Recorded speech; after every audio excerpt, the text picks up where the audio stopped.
안녕하세요. 반갑습니다. 수능 특강 파동의 성질과 활용 3점짜리 문항 해설 진행해 보도록 하겠습니다. 우선 1번에서는 파동을 이용한 의료기술에 대한 설명이 나와 있죠. X선을 사용한 단층 촬영 사진으로 몸속에 있는 돌을 발견한 후 매질의 진동 방향과 파동의 진행 방향이 나란한 파동을 돌에 쪼여 돌을 잘게 쪼갠다. 잘게 쪼개진 돌은 몸 밖으로 배출된다. 이 설명은 초음파 쇠석술에 대한 설명입니다. 초음파 쇠석술은 말 그대로 진동수가 높은 음파를 이용해서 몸속에 있는 돌을 잘게 쪼개는 그런 기술을 얘기하는 거죠. 그러면 요 니은은요, 음파가 되는 것이기 때문에 종파에 해당되는 파동이다 라고 볼 수 있는 겁니다. 기억부터 풀어보겠습니다. 진동수는 X선이 적외선보다 크다. 요거는 맞죠? 그 다음 니은. 니은은 횡파이다. 얘는 틀렸습니다. 종파고요. 그 다음 디귿. 기억은 진공에서도 전파된다. 이 X선은 전자기파이기 때문에 진공에서도 전파가 가능합니다. 답은 기억 디귿이라 4번입니다. 다음은 2번입니다. 그림은 X축과 나란하게 진행하는 파동 A, B의 어느 순간의 모습을 나타낸 것이다. 실선과 점선은 각각 마루와 골이고 파동의 진행 속력은 A가 B의 3배이다. 그럼 속력을 상대값으로 잡아보시면 여기는 3V, 그리고 B는 V라고 놓을 수 있겠죠? 그 다음에 이제 파장을 찾아볼 건데 A에서의 파장은 골부터 골까지 길이가 3m니까 3m라고 둘 수 있고, 마찬가지로 B에서 파장은 계산해보시면 6m인 걸 알 수가 있습니다. 자, 그 다음에 이 문제에서는 진동수의 B를 구하시면 되는데 지금 우리가 알고 있는 값이 파장과 속력이잖아요. 그럼 이 파장과 속력을 이용해서 진동수를 표현을 해보시면 되는 겁니다. 그럼 V는 F 람다라고 쓸 수 있으니까, 그럼 이 람다를 나눠보시면 F는 람다분의 V라고 쓸 수 있겠죠? 그럼 이 A에서 진동수는 어떻게 쓰시면 되냐면 3V를 3으로 나누시면 되고, 그리고 이 FB는 V를 6으로 나누시면 되겠죠? 그러면 이거를 이제 정리해 보시면은 답이 6이 나오는 걸 알 수가 있습니다. 5번이겠죠? 이어서 다음 문항 넘어가 보겠습니다. 3번의 그림은 X축을 따라 2m/s의 속력으로 진행하는 파동 A에서 위치 X는 3m인 지점의 변이를 시간 t에 따라 나타낸 것입니다. 그럼 우선 알 수 있는 게 속력이 2m/s라고 했고, 그리고 이 매질이 한 번 진동하는 데 걸린 시간이 1초잖아요. 따라서 주기가 1초가 됩니다. 그러면 V는 T분의 람다라는 그 속력 공식에 의해서 람다 값은 2m가 나오겠죠? 그럼 이걸 토대로 한번 변이 위치 그래프를 작성을 좀 해봅시다. Y축에 변이가 오고 X축에는 이게 위치가 오겠죠? 그 다음에 1, 2, 3, 4 이렇게 4개 정도만 그려주고, 근데 여기서 중요한 거는 얘가 X가 3m인 지점이잖아요. 그러면 요 3m에서 처음 변이는 0이기 때문에 이 그래프를 그렸을 때 반드시 여기는 0을 지나가야 된다는 거예요. 그러니까 요렇게 그리던지 아니면 반대로 요렇게 그려지던지 둘 중 하나였다는 거죠. 그러면 얘인지 아니면 반대로 된 건지 결정을 하기 위해서는 조금 더 읽어보셔야 되는데, 자, A는 횡파이고 T는 0일 때 A는 0과 6m 사이를 지나고 있으며, 그리고 T는 0일 때 X는 0.5인 지점에서 A의 골이 지난다고 나와 있습니다. 그러면 여기서 골이 지나가야 돼요. 골. 이 상태로 한번 그려볼까요? 그럼 파장은 지금 2m니까 이렇게 2m마다 얘가 반복이 되는 거고, 그럼 이때는 3에서 변이가 0이 되겠죠? 그럼 딱 이 모양으로 지금 파동이 형성이 되고 있는 겁니다.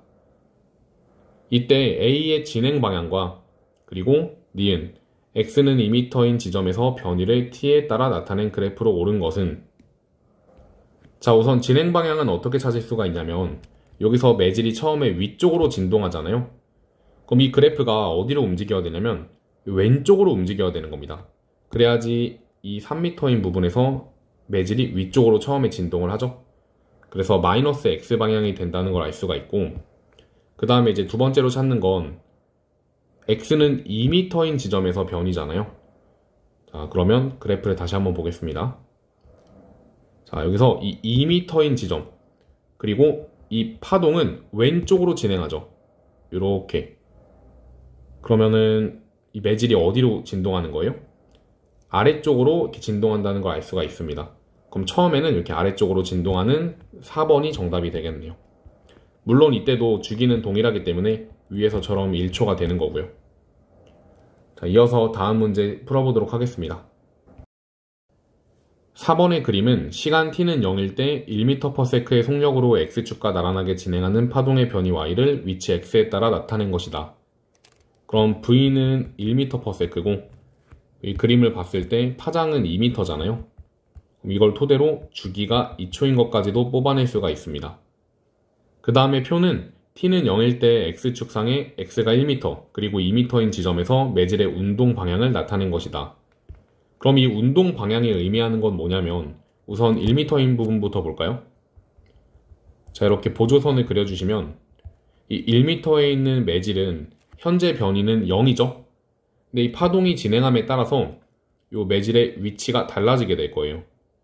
근데 중요한 거는 이 매질은 좌우로 실제로 이동하는 게 아니라 이 제자리에서 파란 색깔 점선을 따라서 진동만 한다는 거죠.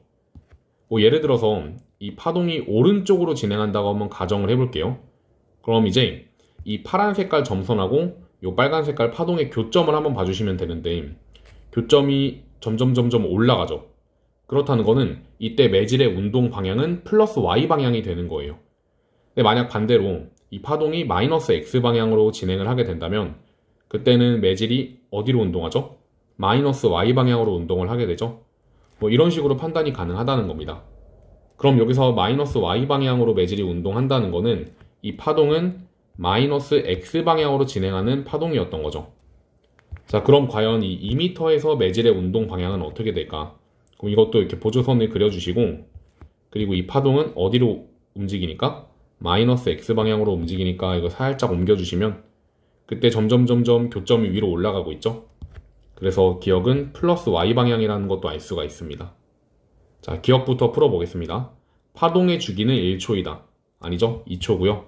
그 다음에 니은 기억은 플러스 y 방향이다. 얘는 맞습니다. 자, 그 다음 디귿 t가 1.5초일 때 x는 2.5m에서 매질의 운동 방향은 플러스 y 방향이다. 우선 이 1.5초라는 거의 의미를 파악을 해보셔야 되는데 이거는 우리 2점짜리 문항에서도 한 2문제 정도 풀었었죠. 이 1.5초는 주기랑 관련 있는 숫자일 가능성이 굉장히 커요.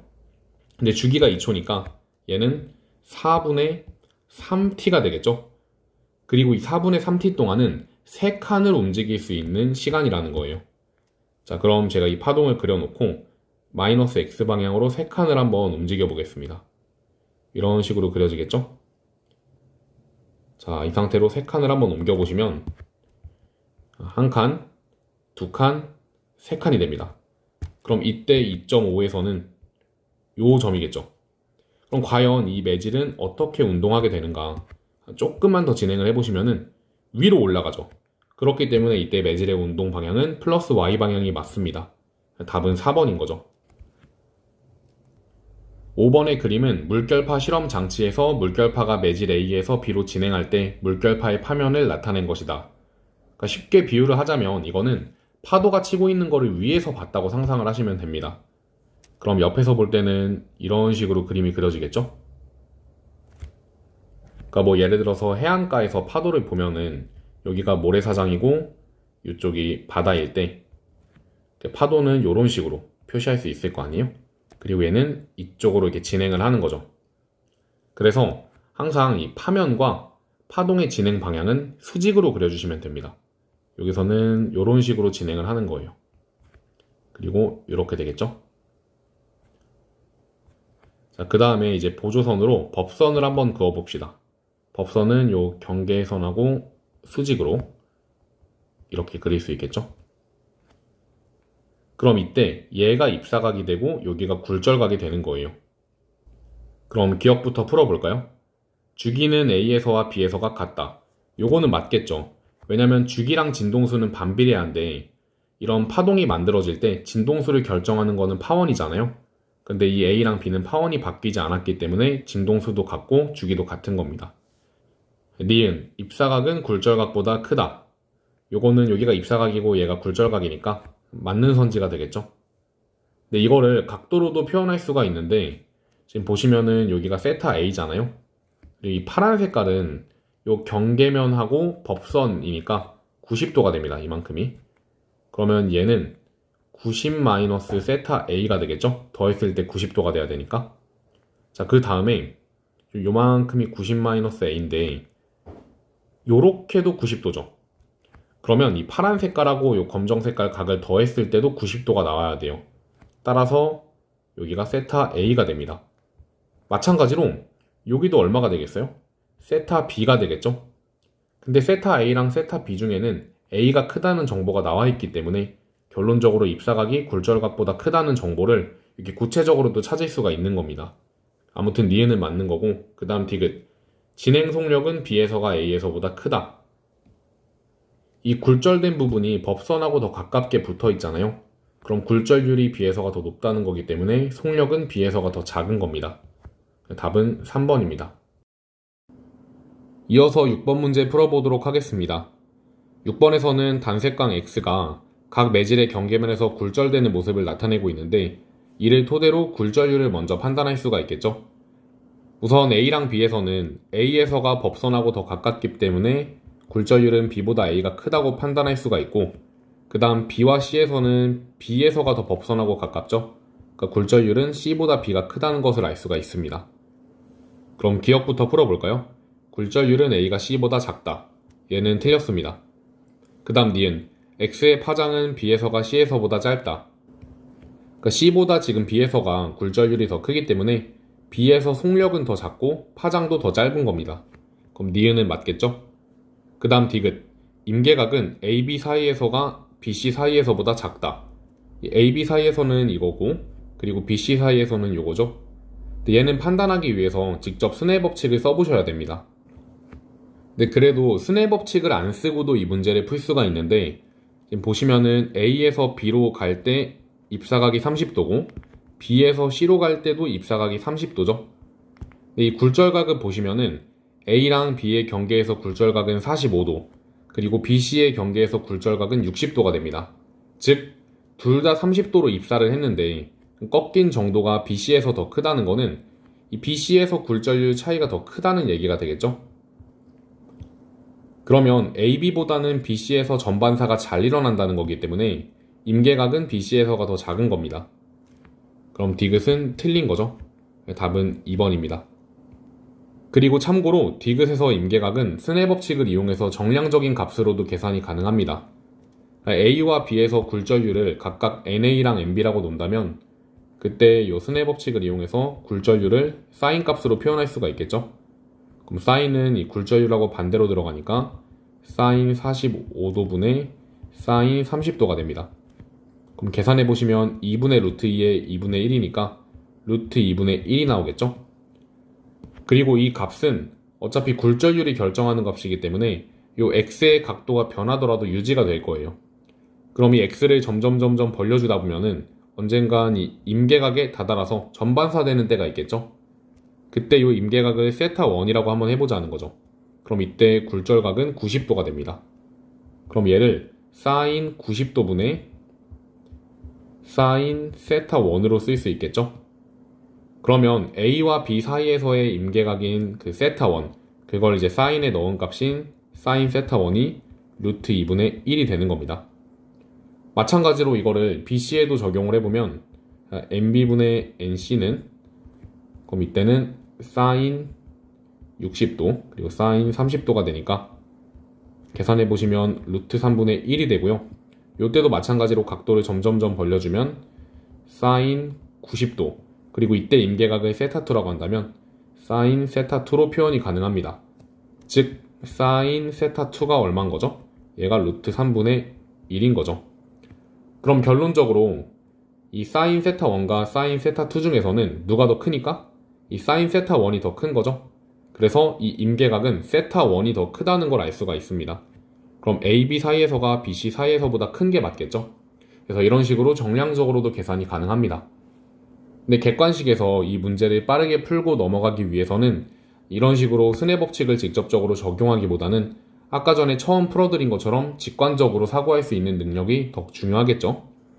자, 다음은 7번 문제도 이어서 풀어보겠습니다. 그림 가나다와 같이 매질 ABC 중 AB의 경계면, BC의 경계면, AC의 경계면에 동일한 단색광 X를 같은 입사각으로 입사시켰다.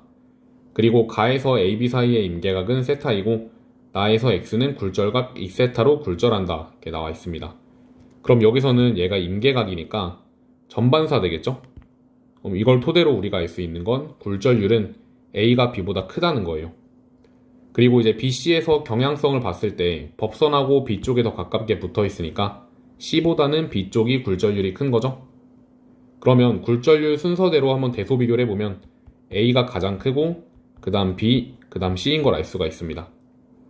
그러면 여기서는 가장 밀한 거에서 가장 소한 쪽으로 쏘는 거고 이때도 세타로 쐈잖아요. 그러면 이 AB에서도 세타에서 전반사가 됐기 때문에 굴절률이 더 큰 AC에서는 같은 각도니까 당연히 전반사 될 수밖에 없겠죠. 자, 이 상태로 한번 문제 풀어보겠습니다. 기억, 굴절률은 A가 B보다 크다. 맞죠? 그 다음 니은, X의 속력은 B에서가 C에서보다 작다. 그렇죠. 굴절률이 큰 쪽에서 속력이 느리니까. 그 다음 디귿, 다에서 X는 A와 C 경계면에서 전반사한다. 이것도 맞습니다. 답은 5번입니다. 8번에서는 그림처럼 반원형 매질 A, B, C를 각각 붙여놓고서 요 단색광 X를 입사시키고 있는 모습을 나타낸 것이죠. 근데 그때 요 꺾이는 경향성을 봤을 때는 A가 B보다 굴절률이 크고요. 그리고 여기서는 A가 C보다 굴절률이 크다는 걸 알 수가 있습니다. 근데 여기서 중요한 거는 이 도형의 성질에 의해서 여기가 3세타면은 여기는 억각이니까 여기도 3세타가 되겠죠. 근데 이제 얘는 2세타고 이쪽은 세타잖아요. 그럼 꺾인 정도는 AB보다는 BC에서가 더 많이 꺾였다는 거예요. 즉 굴절률 차이가 AB보다는 AC에서 더 많이 난다는 거겠죠. 그럼 A의 굴절률이 가장 크고 그 다음 C의 굴절률이 가장 작으며 중간에 B가 들어온다는 걸 알 수가 있습니다. 자, 기억부터 풀어볼까요? X의 파장은 A에서가 B에서보다 길다. A가 굴절률이 가장 크니까 파장하고 속력은 작겠죠? 그래서 기억은 틀린 겁니다. 그 다음 니은, 굴절률은 B가 C보다 크다. 맞고요. 그 다음 디귿, 임계각은 AC 사이에서가 BC 사이에서보다 작다. AC는 여기고요. BC는 이거죠. 그러면 더 굴절률 차이가 큰 AC에서가 임계각은 작은 겁니다. 그래서 디귿은 맞는 거네요. 답은 5번입니다. 9번 문제는 그림을 보고 바로 해석을 해보도록 하겠습니다. 우선 가에서는 단색광 X를 A에서 B를 향해서 비추고 있죠. 그때 입사각은 60도고 굴절각은 나와 있지 않습니다. 근데 꺾이는 경향성을 봤을 때 세타가 60도보다 작으니까 굴절률은 B가 A보다 크다는 걸 알 수가 있겠죠. 네, 뭐 확실하게 계산을 해보고 싶으시면은 이 세타를 이용해가지고 사인 값을 직접 구해보셔도 되긴 합니다. 근데 이 정도는 경향성이 확실하게 보이기 때문에 이렇게 직관적으로 판단이 가능한 거죠. 근데 그러면 어차피 스넬 법칙에 의해서 A랑 B의 굴절률은 변하지 않을 테니까 여기서도 똑같이 60도로 쐈다면 이때 같은 방향으로 꺾이겠죠? 네, 그러면 여기서 D만큼 갈 때 ED만큼 내려가잖아요. 그럼 얘도 마찬가지로 D만큼 갈 때 ED만큼 내려갈 테니까 이렇게 빛이 도달한다는 걸 알 수가 있습니다. 그 다음에 문제에 있는 조건을 결합을 해보시면은 나에서 X는 점 Q를 지난다는 정보가 나와 있습니다. 그럼 이제 이 빛은 B와 C의 경계면에서도 굴절돼서 이렇게 Q쪽으로 빠져나가고 있다는 거죠. 그리고 이런 곡면에서는 접선을 그려가지고 판단을 하시면 되는데, 자, 이렇게 접선을 그려보면은 여기가 이제 입사각이고 여기가 새로운 굴절각이 되겠죠. 그러면 입사각이 굴절각보다 작으니까 B가 C보다 굴절률이 더 크다는 걸 알 수가 있습니다. 그러면 C보다는 B가 이렇게 굴절률이 더 큰 거겠죠? 그럼 항상 이런 문제에서는 B가 가장 큰 건 알겠는데 A랑 C 중에는 누가 더 작은지를 판단을 해주셔야 돼요. 근데 이것도 어렵지 않은 게 어차피 지금 요 각도랑 그리고 요 각도가 같죠? 근데 이제 위쪽은 60도고 아래쪽은 45도가 될 테니까 꺾이는 거는 AB에서가 더 많이 꺾인 겁니다. 즉 A의 굴절률이 가장 작고 B의 굴절률이 가장 큰 거죠. 그러니까 굴절률 차이가 크기 때문에 많이 꺾였다는 거예요. 그리고 그 중간에 이렇게 C가 들어오면 되는 겁니다. 자, 문제 바로 풀어볼까요? 기억, 굴절률은 A가 B보다 작다. 맞습니다. 그 다음 니은, X의 파장은 A에서가 C에서보다 짧다. 그러니까 A에서가 굴절률이 작으니까 파장은 더 길겠죠? 그래서 니은은 틀린 겁니다. 그 다음 디귿, 나에서 x를 평행 이동시켜서 a가 x축상의 마이너스 2분의 1d인 점을 지나도록 입사시키면 x는 bc의 경계면에서 전반사한다. 그러니까 이게 무슨 내용이냐면 얘를 평행 이동시켜서 빨간색으로 그려보자면 요렇게 지금 입사를 시킨다고 얘기를 하는 거예요. 요렇게. 자, 그러면 꺾이는 경향성은 똑같겠죠? 근데 이제 요 정도에 도착을 할 텐데 이때 접선을 그려보시면 이런 식으로 그려집니다. 근데 생각을 해보면은 지금 이때 입사각은 파란 색깔하고 빨간 색깔을 비교했을 때 오히려 파란 색깔에서 더 완만하겠죠? 얘는 굉장히 날카롭게 수직으로 거의 내려 꽂은 거잖아요. 근데 이 파란색에서도 전반사가 안 일어났는데 이 빨간색에서 전반사가 일어날 수 없기 때문에 얘는 전반사할 수가 없는 겁니다. 그래서 답은 1번인 거죠. 이어서 10번 문제 풀어보도록 하겠습니다. 10번의 그림 가는 공기 중에서 파장이 다른 단색광 ABC가 두께가 일정하고 평평한 유리판에 거리 D로 나란하게 입사하여서 각각 D1과 D2의 거리로 나란하게 유리판에 나오는 경로를 나타낸 것이다. 그리고 이때 D2가 가장 크고 D1이 가장 작다. 그리고 그림 나의 N1과 N3는 BC의 공기 중에서 파장에 따른 유리판의 굴절율을 순서 없이 나타낸 것이다. A의 공기 중 파장에 따른 유리판의 굴절율은 N2이다. 그러니까 결국에는 빛의 파장에 따라서 굴절율이 다 달라진다는 건데, 예를 들어서 이게 같은 유리판을 지난다고 하더라도 여기는 그림으로 보셔도 많이 꺾였고 여기는 좀 덜 꺾였죠? 그거에 따라서 이 거리가 달라질 수 있다는 거예요. 근데 우선은 요 A에 해당하는 굴절율이 N2라고 나와 있으니까 여기다 한번 써볼까요? N2. 근데 여기서 D보다 D2가 더 크다고 나와 있죠. 그러면 요 거리보다 이 D2가 더 크기 위해서는 최대한 B는 덜 꺾여야 됩니다.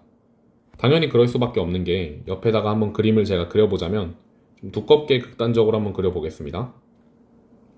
그럼 우선은 기준인 A를 먼저 세워주시고요. 그 다음에 B를 한번 쏴보는 거예요. 근데 만약에 이 굴절되는 정도가 똑같았다면, 정확히 똑같았다면 이 거리는 달라질 이유가 없겠죠. 근데 여기서는 거리가 더 멀어진 거잖아요. 따라서 얘가 굴절이 최대한 덜 된 거예요. 굴절이 이런 식으로 좀 덜 되면 그때는 이 거리가 더 커졌겠죠. 좀 극단적으로 그려보자면 이런 식으로 되는 겁니다. 그럼 이때가 확실히 요 거리보다는 요 거리가 훨씬 더 크죠. 그러니까 결국에는 이 B에서 최대한 덜 꺾였다는 거고, 그럼 덜 꺾였다는 거는 굴절율이 유리판에서 작았다는 거예요. 그러면 이 굴절율이 가장 작은 N1이 B에 해당이 되겠죠. 그럼 자연스럽게 C가 바로 N3가 되는 겁니다. 실제로 이게 맞는 게 여기서는 더 좁아졌으니까 그만큼 C가 더 많이 꺾였다는 이야기고요. 자, 바로 풀어볼까요? 기억, A가 유리판에 들어갈 때의 입사각과 유리판에 나올 때 굴절각은 같다. 이거는 항상 같을 수밖에 없습니다. 그러니까 이 각을 세타라고 둔다면 요 나올 때 각도도 세타가 되는 거예요. 왜 그럴 수밖에 없냐면, 예를 들어서 제가 한번 가정을 해볼게요. 요 오른쪽 걸로 한번 봐볼까요?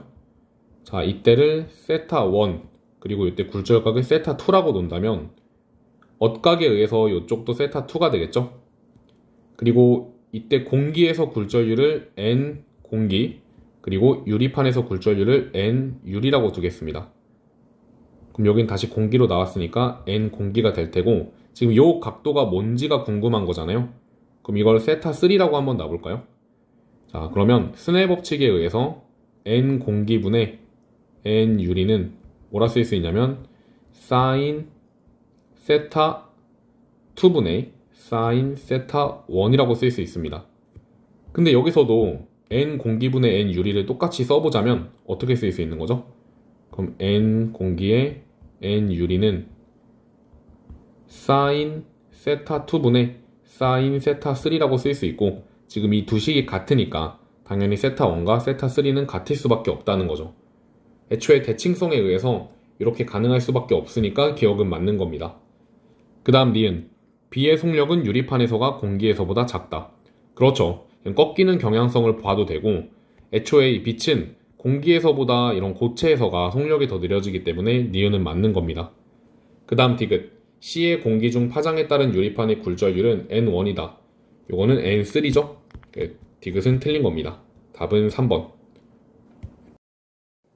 다음은 11번 문항 풀어보도록 하겠습니다. 우선 그림 가에서는 단색광 X랑 Y가 AB의 경계면에 있는 점 PQ를 지나서 요 R에 도달하는 것을 나타낸 것인데, 이때 X는 R에서 입사각 세타로 입사하여 전반사하고 Y는 R의 임계각 세타 C로 입사한다는 정보가 나와 있습니다. 그리고 P에서 X의 입사각은 세타 A이고, 그리고 세타와 세타 C는 같다. 다음으로 그림 나의 AB는 X, Y의 A에 대한 B의 굴절률 NA분의 NB를 파장에 따라 순서 없이 나타낸 것이다. 그럼 우선 가부터 분석을 해보셔야 되는데, 여기서 전반사했다는 거는 A보다는 B의 굴절률이 더 크다는 거겠죠? 그래서 이렇게 써줄 수가 있고, 기억부터 풀어볼까요? X의 NA분의 NB는 1보다 작다. 근데 이거는 X랑 Y랑 상관없이 둘 다 꺾이는 경향성을 봤을 때는 B에서가 굴절률이 더 큰 거잖아요? 그럼 이거의 양변을 NA로 나눠보시면은 NA분의 NB가 1보다 크다는 걸 알 수가 있습니다. 그러니까 지금 이 오른쪽 그래프에 있는 Y값도 NA분의 NB죠. 그럼 이 둘 다 1보다 커야 되니까 뭐 1은 이런 식으로 이 아래에 있었다는 걸 알 수가 있습니다. 기억은 틀린 거죠? 다음은 니은, 세타 A는 이 세타보다 크다. 그럼 다시 그림을 보고 판단을 해보셔야겠죠? 여기가 세타니까 이 각도가 90- 세타가 됩니다. 근데 여기서 세타로 입사를 하게 되면 전반사를 하는데, 역진성을 생각해보면은 R에서 P로 갈 때는 전반사가 안 되고 이렇게 굴절하겠죠. 그러면 요 90° 세타가 그냥 세타보다 어떤 거예요? 각도가? 더 작은 거죠. 그럼 넘겨보시면 90도는 이 세타보다 작다는 걸 알 수가 있습니다. 근데 이때 세타 A는 90도보다 작잖아요. 그래서 결론적으로 세타 A가 이 세타보다 작다는 걸 알 수가 있습니다. 니은은 틀린 겁니다.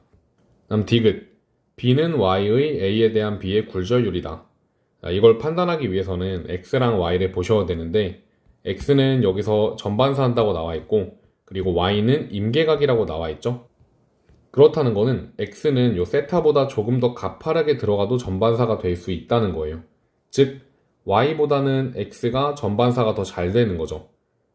X가 Y보다 전반사가 잘 되는 이유는 이 굴절률 차이가 더 커서 그런 건데, 그럼 이 굴절률 차이인 NA분의 NB가 더 큰 A가 바로 X가 되는 거고 B가 바로 Y가 되는 겁니다. 그러면은 B는 Y에 대한 것이다. 맞는 거죠? 답은 2번입니다. 12번은 빛의 굴절에 대한 실험이 나와 있습니다. 실험 과정 및 결과를 보시면 우선 가에서 반지름이 4cm로 같은 반원형 매질 ABC를 준비하고, 그 다음 날을 보시면 그림과 같이 종이 위에 반원형 매질을 서로 붙여놓고 단색광 P의 입사각을 변화시키면서 요 AB 길이랑 BC 길이를 측정해서 그걸 그래프로 나타내고 있는 거죠. 네, 우선 그러면 이 첫 번째 실험부터 분석을 해보자면 비율이 3:2가 나오죠. AB랑 CD가. 그럼 예를 들어서 여기를 3L이라고 둔다면 이 BC는 2L이 된다는 걸 알 수가 있습니다. 근데 반면에 이 두 번째 실험 같은 경우는 비율이 항상 3:4가 나오잖아요.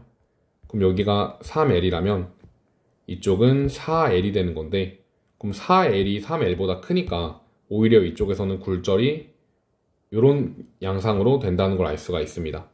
즉 여기가 얼마가 되는 거예요? 얘가 4L이 되는 거죠. 이렇게. 그럼 우선 굴절률을 비교해보면 A랑 B에서는 B가 더 법선하고 가까우니까 A보다는 B가 굴절률이 큰 거고, 그리고 여기서도 C보다는 B가 굴절률이 크다는 걸 알 수가 있습니다. 자, 기억부터 풀어볼까요? 굴절률은 A가 B보다 크다. 이건 틀렸죠?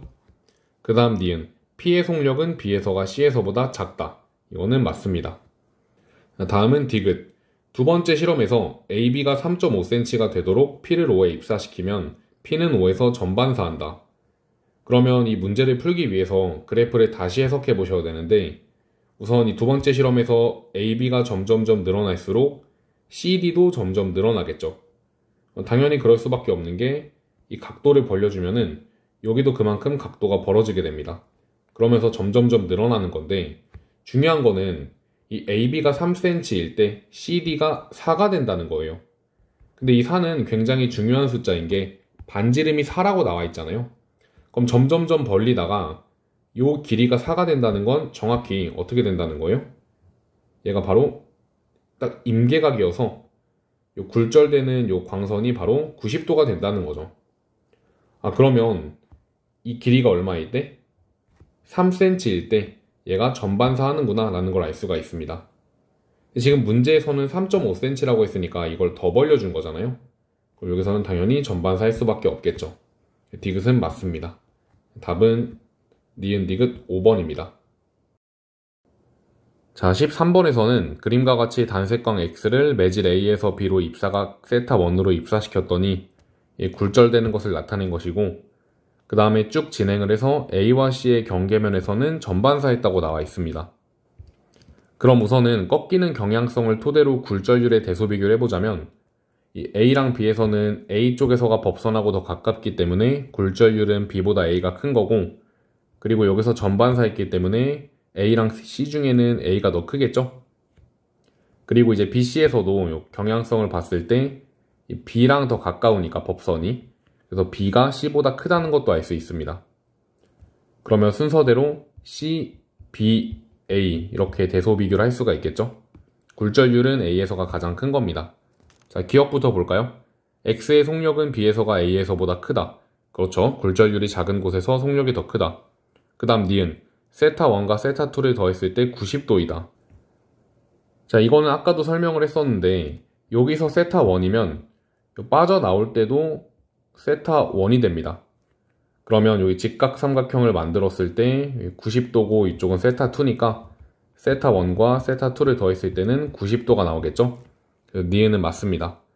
그 다음 디귿 X를 P에 세타1보다 작은 각으로 입사시켰을 때 X가 A랑 C의 경계면에 도달한다면 X는 A와 C의 경계면에서 전반사한다. 그러니까 지금 이 각도보다 더 작은 각, 가파르게 쏜다는 거죠. 그럼 이 상태로 한번 그려보시면 이 각도가 좁아지면 굴절각도 좁아질 거 아니에요? 그래서 이런 식으로 좁아질 테고, 그리고 여기서는 이런 식으로 진행이 될 겁니다.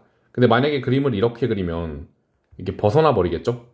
근데 이 문제에서는 도달한다면이라는 조건이 있기 때문에 이걸 이렇게 극단적으로 말고 이렇게 살짝만 좁혀주면 되는 겁니다. 그러면 이런 식으로 진행이 되겠죠? 근데 중요한 건 아무튼 요 C에 도달할 때는 원래 각보다 더 완만하게, 즉 이 각도가 더 크게 도착하기 때문에 여기서는 전반사가 일어난다는 겁니다. 그래서 디귿도 맞는 거죠. 답은 5번입니다. 14번은 우선 그림을 설명을 드려보자면 이 가의 매질 1 아랫면에 광원 S가 고정되어 있고, 그리고 그 광원 S에서 나오는 빛의 경로를 나타낸 겁니다. 근데 이때 S에서 나오는 단색광이 공기 중으로 나오지 않도록 차단하는 원판의 최소 반지름을 설정하고 있죠.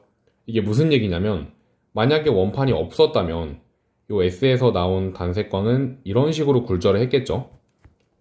그리고 점점점 각도를 더 키워주면 이런 식으로 점점 진행을 할 겁니다.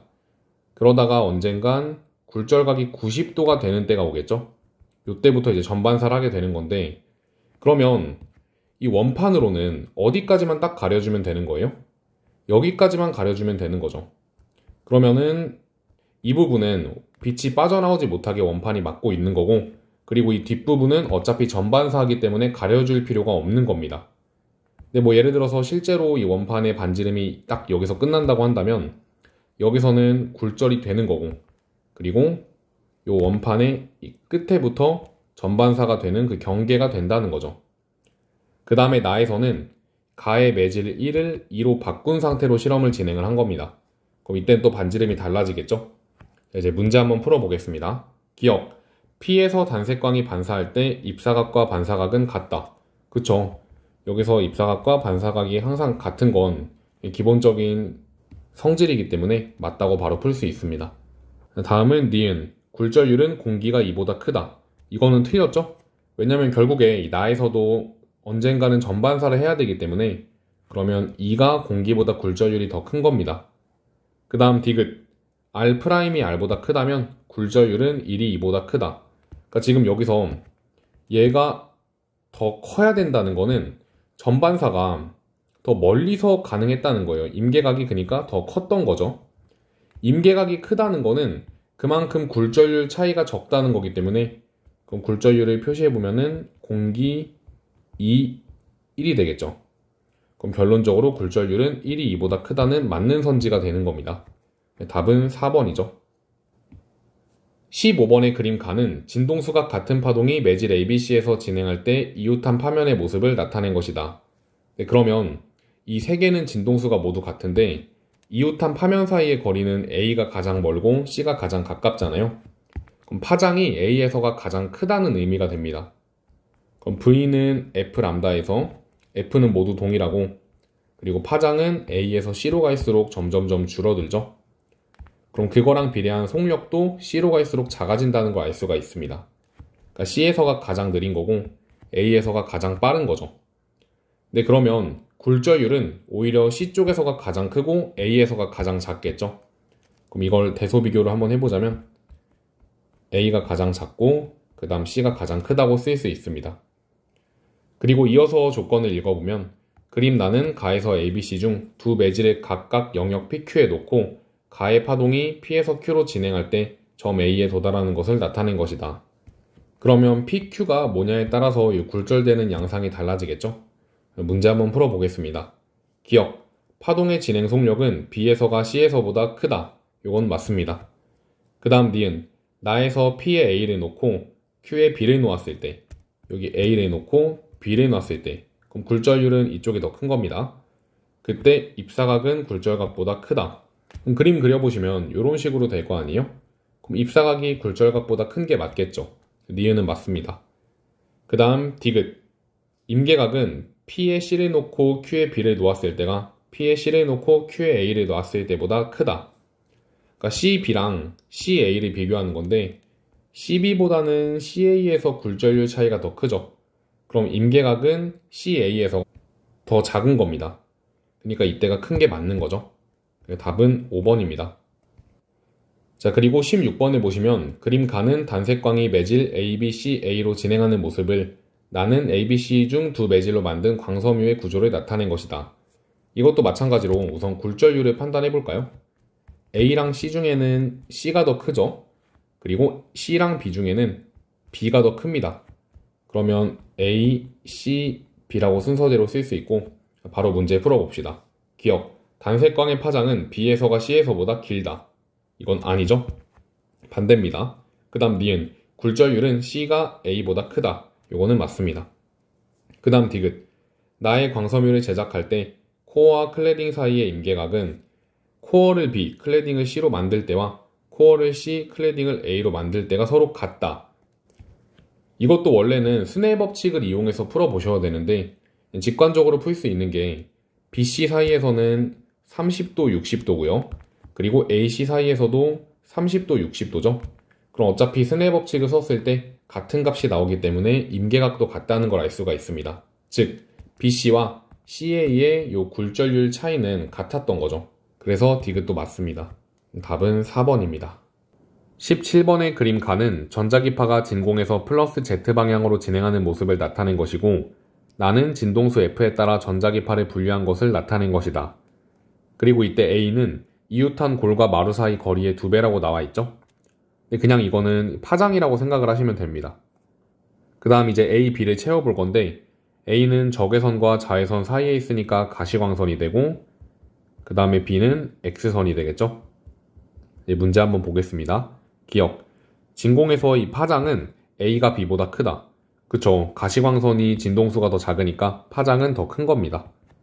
그 다음 니은, 진공에서 파장과 진동수를 곱한 값은, 그럼 이 파장하고 진동수를 곱하게 되면 그게 바로 속력이잖아요. F람다.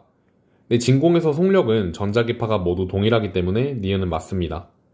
그 다음 디귿, B는 전자레인지에서 음식물을 데우는데 이용된다. 아니죠? 이건 마이크로파에 대한 설명이기 때문에 틀렸고 답은 3번입니다. 18번의 그림은 전자기파를 파장에 따라 분류한 것이고 표는 전자기파를 이용하는 장치를 나타낸 것이다.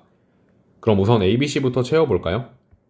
A는 감마선이고 B는 적외선이고 그리고 C는 라디오파가 됩니다. 그 다음에 이 장치를 보시면은 살균 소독기에 이용되는 장치는 자외선이죠. 그리고 암치료에 이용되는 장치는 감마선입니다. 그래서 얘는 A가 되겠네요. 기억부터 보죠. 동그라미 니은은 A에 속한다. 맞죠? 그 다음 니은, 진동수는 B가 동그라미 기억보다 크다. 그래서 B는 적외선이고 이 기억은 자외선이니까 틀린 거죠. 그 다음 디귿. 라디오에서 이용되는 전자기파는 C에 속한다. 맞습니다. 답은 3번이죠. 19번에는 음식을 데우는 데 사용하는 두 가지 전자기파 A, B에 대한 설명이 나와 있습니다. 전자레인지에서 방출된 A가 공기와 유리의 경계면에서 비스듬히 입사한 후 진행 방향이 변하여 음식물 속의 물 분자에 도달하게 되면 A를 흡수한 물 분자가 운동하여 음식물의 온도가 높아진다. 그래서 A는 마이크로파가 되고요. 그 다음에 B를 이용하는 에어프라이기는 열선에 의해 발생한 열이 직접적으로 음식물의 온도를 높이므로 물이 없는 음식물의 온도도 높일 수 있다. 그러면 얘는 열하고 관련되어 있기 때문에 적외선이겠죠? 그리고 진공에서의 파장은 A가 B보다 길다고 나와 있습니다. 자, 기억. A가 공기에서 유리로 진행할 때 A의 진동수는 변하지 않는다. 그렇죠. 이 진동수는 고정되어 있기 때문에 변하지 않습니다. 그 다음 니은. B는 피부에서 비타민 D를 생성하는 데 이용된다. 이 비타민 D를 생성하는 데 이용되는 것은 자외선이기 때문에 니은은 틀린 겁니다. 그 다음 디귿. 진동수는 A가 X선보다 크다. 이거는 잘못됐죠? 답은 1번입니다. 20번에서는 파장, 진폭, 진동수가 같은 두 파동이 서로 반대 방향으로 진행하는 모습이 나와 있습니다. 그리고 이때 파동의 속력이 0.5m/s라고 나와 있죠. 그 다음에 그림을 보시면 파장이 2m인 걸 알 수 있고 이 두 가지 정보를 통해서 주기가 4초인 것도 알아낼 수 있습니다. 기억부터 봐볼까요? 파동의 진동수는 0.25Hz이다. 지금 주기가 4초니까 주기의 역수가 진동수잖아요. 그럼 진동수는 4분의 1, 즉 0.25Hz가 됩니다. 그래서 기억은 맞는 거고요. 그 다음 니은. t는 3초일 때 x는 4m에서 합성파의 변이의 크기는 a이다. 자, 우선 이 3초의 의미를 파악해 보셔야 되는데 주기가 4초니까 얘는 4분의 3t가 되죠. 즉 3칸만큼 움직일 수 있는 겁니다. 그러면 요 x는 4에서 3칸만큼을 움직여서 이제 두 파동이 도착을 할 텐데 그러면 오른쪽으로는 1칸, 2칸, 3칸이니까 얘가 이동해서 도착한다고 생각하면 된다는 거죠. 그러니까 그림을 한번 그려보자면 1칸, 2칸, 3칸 움직여서 이 마이너스 a가 도달하는 겁니다. 자, 그 다음에 이제 왼쪽에는 1칸, 2칸, 3칸이면 플러스 a가 도달하겠죠. 그래서 결론적으로 이 두 개를 합치시면은 마이너스 a랑 플러스 a여서 0이 됩니다. 그럼 변위의 크기는 0이라서 니은은 틀린 거죠. 그 다음 디귿. t는 4초일 때 x는 3.5m와 x는 4.5m에서 합성파의 변이 크기는 같다. 자, 그럼 이건 이제 두 개를 다 체크해 보셔야 되는데 여기랑 여기죠. 그리고 이거는 t가 4초니까 한 주기, 즉 4칸을 이동시키면 됩니다. 그럼 우선은 요 3.5부터 보면 왼쪽으로 4칸이면 둘, 셋, 넷, 마이너스 a가 오죠. 그리고 오른쪽으로 4칸이면 마이너스 a가 됩니다. 그럼 즉 4칸씩 이동해서 요 마이너스 a끼리 합성되는 거니까 여기서는 마이너스 2a가 변이가 되고요. 그 다음 4.5에서도 4칸이니까 하나, 둘, 셋, 넷. 얘는 플러스 a가 오고 하나, 둘, 셋, 넷. 여기서도 플러스 a가 오겠죠. 그래서 요 4.5에서는 플러스 2a가 됩니다. 근데 지금 비교하는 거는 그 변위의 크기가 같다고 나와 있으니까 이 두 개의 크기는 같겠죠. 디귿은 맞는 겁니다. 답은 4번이죠. 21번의 그림은 시간 t는 0일 때 파장, 진폭, 진동수가 같은 두 물결파가 xy 평면상에서 각각 플러스 x, 플러스 y 방향으로 진행하여 간섭하는 모습을 나타낸 것이다. 이때 물결파의 속력은 1m/s이고 실선과 점선은 각각 마루와 골이다. 그럼 속력이 1m/s고 지금 파장은 4m가 되잖아요. 그럼 이걸 먼저 적어보시면 주기도 4초가 되는 걸 알 수가 있습니다. 자, 그 다음에 점 PQR은 XY 평면상의 지점이고 요 R은 X가 5m 그리고 Y는 11m인 지점이라고 나와 있습니다. 자, 기억부터 볼까요? P에서는 보강 간섭이 일어난다. 지금 얘는 마루랑 골이 만나고 있기 때문에 상쇄 간섭이 일어납니다. 그 다음 니은. Q에서 물결파의 높이는 시간에 따라 변하지 않는다. 지금 여기서는 골골 보강 간섭을 해서 변이가 가장 작겠죠? 근데 시간이 지나면은 이 마루가 이쪽으로 다가올 테고 요 마루도 여기로 다가오게 될 거예요. 그러면서 마루마루 보강 간섭이 될 테니까 시간에 따라 높이는 변하게 되겠죠. 니은은 틀린 겁니다. 그 다음 디귿. t는 1초일 때 R에서는 상쇄 간섭이 일어난다. 자, 1초라는 거는 주기의 4분의 1이죠. 그럼 4분의 1주기가 지난 다음을 얘기하는 건데, 자, 그러면 요 실선이 얼만큼?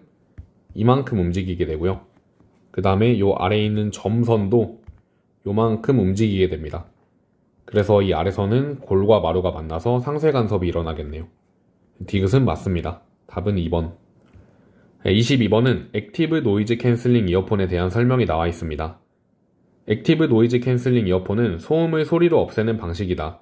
소음을 마이크로 받아서 소음과 반대 위상인 소리를 만들어 진행시키면 소음이 없어지는 원리이다. 그럼 기억은 틀린 거죠? 그 다음 니은. A는 상쇄 간섭으로 설명할 수 있다. 이거는 맞습니다. 그 다음 디귿. 파동이 한 매질에서 다른 매질로 경계면의 비스듬히 진행할 때 파동의 진행 방향이 변하는 현상은 A에 의한 현상이다. 이 진행 방향이 변하는 건 굴절이잖아요. 근데 이거는 이제 간섭이기 때문에 다른 거죠. 답은 2번입니다. 23번의 그림 가는 물결파 발생장치 AB에서 각각 일정한 진동수의 물결파가 발생하여 진행할 때 T는 0인 순간의 모습을 나타낸 것이고 점 PQR은 평면상에 고정된 세 지점이며 두 물결파의 속력은 같다. 그 다음에 이 그림 나는 PQR 중 어느 한 지점에서 중첩된 물결파의 변위를 시간에 대해 나타낸 것이다. 그럼 처음에 마루였다가 여기서는 변위가 0이 됐다가 골이 되죠. 그럼 현재 마루마루 보강 간섭인 게 P밖에 없잖아요. 그럼 얘는 P의 변위를 시간에 대해 나타낸 겁니다. 기억. 나는 P에서 중첩된 물결파의 변위를 나타낸 것이다. 맞고요. 그 다음 니은. T는 0일 때 Q에서는 보강 간섭이 일어난다.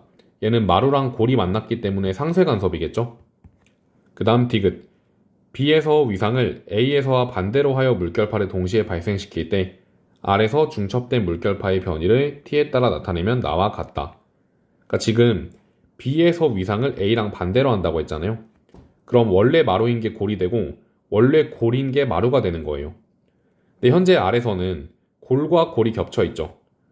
그럼 어차피 B의 위상을 바꾸게 되면은 A에서는 여전히 점선인 골이 올 테고 B에서는 실선인 마루가 오게 되는 겁니다. 그럼 얘는 마루랑 골이 만났기 때문에 상쇄 간섭이잖아요. 그러면 나처럼 나타날 수가 없겠죠. 답은 1번입니다. 24번의 그림 가를 보시면 스피커 A가 고정되어 있고 나에서는 A랑 B가 고정이 되어 있습니다. 그 다음에 이 AB에서는 동일한 진동수의 소리를 같은 색이 같은 위상으로 발생시키고 요 사람은 소음 측정기를 들고서 X축을 이동하면서 소리의 세기를 측정하고 있습니다. 그때 이 그림 단은 나에서 측정한 소리의 세기를 X에 따라 나타낸 것이다. 얘가 그러면 줄어들었다가 늘어났다 하고 있잖아요. 그 이유가 이제 소리가 간섭하기 때문인 거죠. 이 부분은 상쇄 간섭, 이 부분은 보강 간섭이 됩니다. 자, 기억부터 봐볼까요? 소음 측정기에 측정된 소리의 최대 세기는 가에서가 나에서보다 크다. 이거는 틀렸죠. 이 나에서는 보강 간섭이 일어날 수 있기 때문에 나에서가 더 큰 겁니다. 그 다음 니은. 나의 X는 EX0인 지점에서 도달하는 두 소리의 위상은 서로 반대이다. 아니죠. 여기는 보강됐기 때문에 위상이 서로 같은 겁니다. 그 다음 디귿.